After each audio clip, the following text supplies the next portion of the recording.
నమస్కారం. నేను ఈరోజు మళ్ళీ ఇసుక గురించి చెప్తున్నా. మొత్తం తాడిపత్రి కాన్స్టిట్యున్సీలో ఒక 25 మందే ఇసుక దొరుకుండేది. వాళ్ళందరూ నాకు ఆప్తులు, 5 ఏళ్ళు నాతో పాటు కష్టపడిన వాళ్ళు. నేను మళ్ళీ కోరుకుంటాను, మానుకోండి.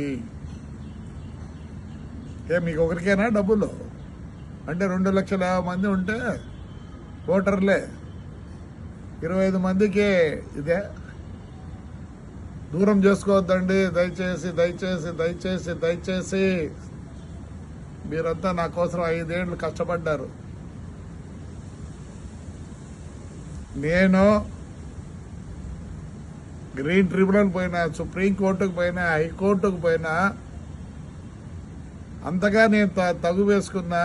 పోయిన గవర్నమెంట్లో మీకు తెలుసు, నన్ను ఎన్నిసార్లు పట్టుకొని, ఒకరోజు పొద్దున్నే 7 గంటలకు పట్టుకొని అన్ని ఊర్లన్నీ తిప్పి, డిస్ట్రిక్ట్ అంతా తిప్పి, మీరందరూ వచ్చి పోలీస్ స్టేషన్కి కూర్చుంటే మీ దయ వల్ల ఆ రోజు నేను బయటకు వచ్చిన. దూరం కావద్దండి. మీకు తెలుసో తెలియదో, పొప్పూరుకు పోండి. ఆదివారం ఏసీబీ వాళ్ళు వచ్చి అంతా ఎంక్వైరీ చేసుకొని పోయినారు. దయచేసి వచ్చేది మీకేమీ లేదు. ఇంకోటి చెప్తున్నా, టిప్పర్ ఓనర్లో మీ బండ్లు బయటికి రావు. ఎక్కడన్నా పోయి తోలుకోండి, నా కాన్స్టిట్యూన్సీలో తోలొద్దండి దయచేసి చెప్తున్నా. బాగలేదు. మీరే డబ్బులు చేసుకోవాలనా? నేను ఎంత పోగొట్టుకున్నా అయితే నేను చేసుకోమంటారా? నేను వచ్చిన తర్వాత చెప్తున్నా, మీరెందుకు తోలుకోవాలా, మీరెందుకు కావాలా? సరే, మున్సిపాలిటీ ద్వారా తోలిస్తాలండి, మున్సిపాలిటీ ద్వారా తోలిస్తా. దండిగా చేయొచ్చు పని, నేను ఒప్పుకోను. అంతా నాకు కావాల్సిన వాళ్ళే. మీకు అమ్మేది కూడా తెలియదు, మీకు ఎట్లా అమ్మాలో కూడా తెలియదు. నాకు తెలుసు మీరంతా ఎవరిని ఉపయోగించుకుంటారో.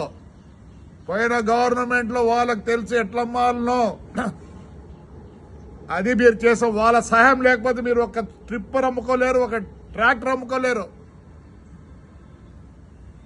ఇండ్లు కావాలంటే తోలుకోండి, ఇల్లు కట్టించుకోవడానికి తోలుకోండి, ఎవరు వద్దనరు. మీరు తోలి మీరు డబ్బులు చేసుకోవాలి. ఎందుకు చేసుకోవాలి? నేను చేసుకుంటానులేండి, నేను చేసుకుంటా. పాపం మీరేమో అంత ఇదైనారనే. నాకు తెలుసు ఎవరే దొరుకుతున్నారో. దూరం అవుతారు. దూరం కావద్దండి, దయచేసి కావద్దండి. మీరు 5 ఏళ్ళు నా కోసం కష్టపడ్డారు, మీరు ప్రాణాలు ఇచ్చినారు నాకు. నేనే వేరే విధంగా మీకు చేయగలను. మానుకోండి. టిప్పర్ ఓనర్లో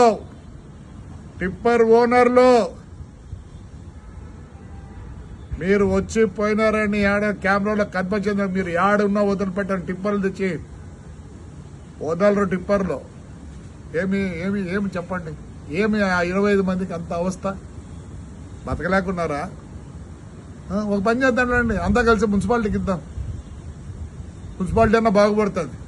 ప్రతిసాడ రోడ్లు వేద్దాం, ప్రతిసాడ ఈ పైప్ లైన్లు వేద్దాం, అన్నీ చేస్తాం.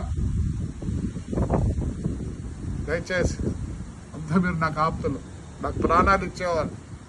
మానుకోండి. దూరం కావద్దండి. మీరే ఇన్ని రోజులు నన్ను కాపాడినారు. దయచేసి మళ్ళీ రిక్వెస్ట్ చేస్తాను, నాకు దూరం కావద్దండి. ఇసుక వలన దూరం కావద్దండి. మీరైనా షౌకర్లు కావాల్సిందే. 2,50,000 మంది ఓటర్లు ఉండే స్థలంలో 25 మంది షౌకర్లు కావాలా? ఎందుకు కావాలా? నేను నష్టపోయినా, నేను చేసుకుంటాను. అట్టయితే నాకొద్దు. ఎంక్వైరీ జరుగుతుంది. నేను 5 ఏళ్ళు పోరాడినా. కావాలంటే పోయి పొప్పూరులో అడగండి, ఎంక్వైరీకి వచ్చినారు లేదో. ఇప్పుడు నెల్లూరులో చేస్తున్నారు. తాడిపత్రి కూడా ఎంక్వైరీకి, హైకోర్టుకు పోయినా, సుప్రీంకోర్టుకు పోయినా, అన్నీ పోయినా. నేనే అట్లా అమ్మిస్తే మీరు చేస్తే ఎట్లా? చేయొద్దండి. దూరం కావద్దండి.